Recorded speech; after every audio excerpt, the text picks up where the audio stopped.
तो hello everyone, आपका एक नए वीडियो में स्वागत करता हूं। तो भाई जितने भी भाई सनी पाजी के फैंस हैं भाई, आप लोगों के लिए मैं एक से बढ़कर एक रिपोर्ट लेके आता ही रहता हूं। तो फिलहाल भाई यहाँ पे ना अब अलग मसला हो रहा है। वो क्या मसला हो रहा है? वो ये हो रहा है कि लाहौर 1947 का जो लास्ट पार्ट, यानी कि मैं तो सिर्फ शूटिंग के हिसाब से कह रहा हूँ ये लास्ट पार्ट चल रहा है, लेकिन मुझे ये नहीं पता कि ये जो पार्ट शूट हो रहा है ये फिल्म का पहला सीन है या फिर लास्ट का सीन है। देखो जिस तरीके से इसकी जो पिक्चर्स लीक होती हुई दिख रही हैं और सामने आ रही हैं, उससे एक बात तो मुझे लग रही है कि कहीं ना कहीं आमिर खान अब उस पार्ट को शूट करवा रहे हैं जो कि मैं सिर्फ और सिर्फ आप लोगों को बताया करता था। अब क्या हुआ है क्या नहीं हुआ है, नीचे वीडियो को लाइक करो, चैनल को सब्सक्राइब करो, बताता हूँ यहाँ पे चक्कर चल क्या रहा है। भाई देखो, मैं आप लोगों को एक सीन बताता था कि भाई फिल्म के अंदर एक ऐसा सीन है जिसको देख के आप लोगों के रोंगटे खड़े हो जाएंगे। यानी कि जब फिल्म स्टार्ट होती है और फिल्म स्टार्ट होते ही एक बैकग्राउंड में कुछ यहाँ पे डायलॉग्स चलेंगे और फिर एकदम से अचानक से एक ट्रेन का सीन आएगा। अब वो जो ट्रेन का सीन होगा, आपने देखा था वो गदर का सीन, वो जो जिसमें बहुत भाई दो पक्षों के जो लोग होते हैं आपस में एक दूसरे को मार रहे हैं, काट रहे हैं। तो उस सीन के बाद में जो पार्टीशन हुआ था ना, उस सीन के बाद ही तो विभाजन हुआ था। यानी कि एक वो सीन इनको इस फिल्म के अंदर देना अनिवार्य होगा। अब यहाँ पे इन लोगों ने ये भी सोचा होगा कि अगर हम इसको एज ए स्टूडियो में करेंगे तो वो फील नहीं आएगा, क्योंकि आमिर खान यहाँ पे चाहते हैं कि मैं अगर इस तरीके का सीन बनाऊँ तो एक रियल फील दूँ। तो आई थिंक यहाँ पे ये लोग वही कर रहे हैं। अब ये जो शूट चल रहा है आई थिंक भाई अटारी बॉर्डर पे चल रहा है और लेके भी सीन को भाई वहीं गए ये लोग, बिल्कुल रियल सीन। और वो जो सीन हुआ था उस टाइम पे जो गाड़ियां आती थी उस तरीके से खून में लहूलुहान, वो अटारी बॉर्डर पे ही आके रुकती थी। तो आई थिंक सो। और आज तो भाई जो सीन लीक हुआ है वो भी मुझे काफ़ी ज़्यादा एक्साइटेड कर रहा है कि आज एक पटरी वाला सीन लीक हुआ है। आप देखेंगे यहाँ पे तो ये सीन यहाँ पे आप लोगों को भाई देखने को मिलेगा। अब इस सीन को देख के ना मुझे ये समझ में आ रहा है कि आमिर खान हो सकता है कि ये वही सीन शूट कर रहे हो जिस सीन के बारे में आप लोगों को बताया करता है। यानी कि विभाजन के टाइम का वो जो ट्रेन में जो फाइट सीक्वेंसेस है, ये ट्रेन फाइट सीक्वेंसेस ही है जो कि आमिर खान शूट करवा रहे हैं और यही सीन बचा रह गया था। और यहाँ पे मे भी सारा सीन तो जो इन्होंने शूट किया सारा स्टूडियो में शूट किया, सारे सीन थे वो सारे स्टूडियो में शूट हुए। लेकिन एक जो ये सीन था, ये सीन स्टूडियो में शूट नहीं हुआ था और इस सीन के बारे में कुछ भी अपडेट नहीं आ रही थी। लेकिन ये लोग जब अमृतसर जा रहे थे तो मेरा दिमाग घूमा था। मैंने कहा यार हो सकता है कि ऐसा कुछ हो, इसीलिए मैंने लास्ट वीडियो में आप लोगों को बोला था। मैंने कहा अभी देखो सीन्स के बारे में मैं कुछ नहीं बता सकता हूं, क्योंकि देखो जब तक कुछ अपडेट नहीं आएगी मैं जब तक आप लोगों को यहाँ पे खुलकर नहीं बता सकता कि एक्चुअली में कौन से सीन शूट हो रहे हैं। और जबकि इतना जरूर सुना था कि क्लाइमैक्स वगैरह के सीन यहाँ पे शूट होंगे, यानी कि कुछ फाइट सिक्वेंसेस या क्लाइमैक्स होगा।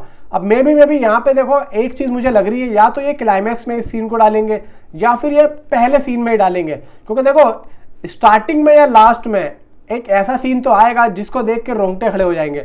और देखो जहां तक मुझे लगता है, अगर मैं अपनी तरफ से सोच रहा हूं ना, तो ये लोग इस सीन को, यानी कि जो ट्रेन सीक्वेंसेस वाला सीन है, ये पहले ही आना चाहिए स्टार्टिंग से ही।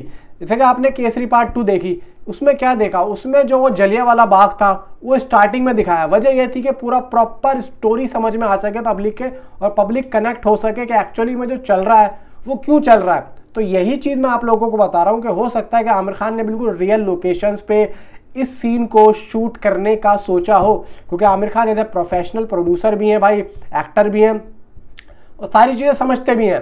क्योंकि यहाँ पे अगर रियलिस्टिक चीज पे, रियलिस्टिक प्लेसेस पे अगर ऐसा सीन भाई फिल्माया जाएगा तो मे बी उसके ज़्यादा चांसेस हैं कि पब्लिक ज़्यादा कनेक्ट हो, फील कर सके। तो आई थिंक सो इसीलिए यहाँ पे करण देवल भी मौजूद हैं। करण देवल को भी इसीलिए यहाँ पे रखा है क्योंकि हो सकता है कि विभाजन के टाइम पे जब ये लोग लखनऊ से लाहौर जा रहे हैं तो उस टाइम पे जो दौर है उसमें सनी पाजी भी भाई एज है और करण देवल की भी अच्छी खासी उम्र है। तो मे बी चांसेस है कि इसी वक्त में उनके, मतलब जब वो लखनऊ से लाहौर जा रहे हैं, जब ट्रेन वाला सीक्वेंसेस आ रहा है, तो ये जो सीक्वेंसेस है ये उसी टाइम का है। समझ रहे हो मेरी बात, ये उसी टाइम का है। और सनी देवल और करण देवल के कुछ सीन यहाँ पे हैं जो कि इन लोगों को बुलाया गया है।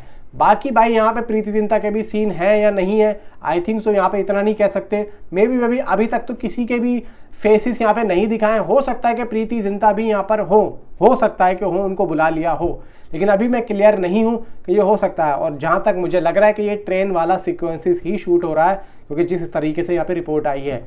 बाकी भाई देखो यहाँ पे कहने को तो और भी बहुत कुछ है।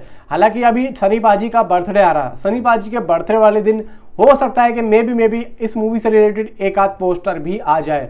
बाकी देखो इस मूवी से रिलेटेड शूटिंग की तो अपडेट आ रही है। संतोष सिवन भी इस साइड पे पहुंच चुके हैं। संतोष सिवन भाई यहाँ पे एक तरीके से सिनेमेटोग्राफर हैं और एक एक चीज़ को बहुत ही ज़्यादा फील करके ये लोग शूट कर रहे हैं। और संतोष सिवन भी भाई देखो कोई छोटे मोटे सिनेमेटोग्राफर नहीं है, अच्छे खासे कैमरामैन हैं और बहुत ही अच्छे तरीके से सीन को शूट करना जानते हैं। और देखो भाई राजकुमार संतोषी वहाँ पे पहुंचे हुए हैं और संतोष सिवन और राजकुमार संतोषी का अच्छा खासा यहाँ पे दोस्ताना है, बहुत पुराना है, जिसको लेके यहाँ पे आमिर खान ने सबसे पहले तो यही बात की होगी कि भाई ठीक है तुम वहाँ जाओ, तो उन्होंने पहले से ही सारी चीज़ों को कंफर्म कर ही लिया होगा। इसीलिए ये लोग बिल्कुल रियल लोकेशन पे गए। अटारी बॉर्डर पे सारा सीन शूट हो रहा है, रेलवे की पटरी का यहाँ पे सारे सीन आ चुके हैं। इवन अब देखते हैं कि आगे क्या अपडेट आती है। आगे जो भी अपडेट आएगी मैं आप लोगों को ज़रूर बताऊँगा। हो सकता है कि मे बी जो मैं कह रहा हूँ ऐसा ना हो, लेकिन भाई देखो रेलवे की पटरी दिखाई जा रही है, अटारी बॉर्डर का स्टेशन दिखाया जा रहा है, सीधी सी बात है भाई यही है। अब देखो इसके अलावा और कुछ भी है, ऐसा नहीं है कि वहाँ पे सिर्फ सनी देओल और करण देओल ही होंगे उस पूरे के पूरे सीन में, नहीं भाई, ये पूरा का पूरा सीन कसम से बोल रहा हूँ मैं, बहुत लोग होंगे इस पूरे के सीन में। अगर ये सीन यहाँ पे रखा जा रहा है ना, तो इस पूरे सीन में कम से कम 500 से 600 लोग होंगे।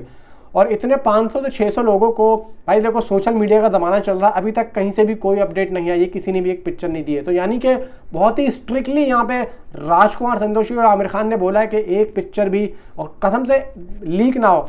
और ये कहीं ना कहीं फिल्म का एक ऐसा हाईलाइट मोड होगा जिसमें आप लोगों के रोंगटे खड़े हो जाएंगे। एक्चुअली में राजकुमार संतोषी इस सीन में ये दिखाना चाह रहे हैं कि उस टाइम पे एक्चुअली में हुआ क्या था। क्योंकि यहाँ पे देखो हमने ऐसे सीन और भी बहुत सी फिल्मों में देखे हैं, लेकिन आज के टाइम पे इस सीन को किस तरीके से राजकुमार संतोषी प्रेजेंट करते हैं उस पर मुझे काफ़ी ज़्यादा भाई देखो एक्साइटमेंट आ रहा है। क्योंकि राजकुमार संतोषी पे भाई मुझे बहुत ज़्यादा भरोसा है। और भाई देखो जब राजकुमार संतोषी एक तरीके से कमबैक वाला काम कर रहे हैं, तो कहीं ना कहीं उनको आमिर खान को मनाने में टाइम नहीं लगा होगा। हालांकि ये बात राजकुमार संतोषी ने ही बोली होगी आमिर खान को कि मैं इस सीन को एक रियल प्लेसेस पे यहाँ पे करना चाहता हूँ। हालांकि ऐसा नहीं है कि भाई स्टूडियो में इसके बारे में ना सोचा हुआ होगा, स्टूडियो में करना बहुत आसान था, लेकिन जो फील आता है वो भाई एक रियल लोकेशन पे आता है। आप चाहे महंगे से महंगा सेट ही क्यों ना लगा लो, आप चाहे जितना VFX कर दो, लेकिन जो फील आता है ना वो रियल लोकेशन पे ही आता है। अब भाई इसमें भी देखो टाइम लगता है, एक रियल फील कराने के लिए पैसा भी ज़्यादा लगता है, फिर फ़ोन भी इधर उधर करने पड़ते हैं, इजाज़त भी लेनी पड़ती है, उसके बाद में जाके कुछ हो पाता है। तो भाई हो गया है।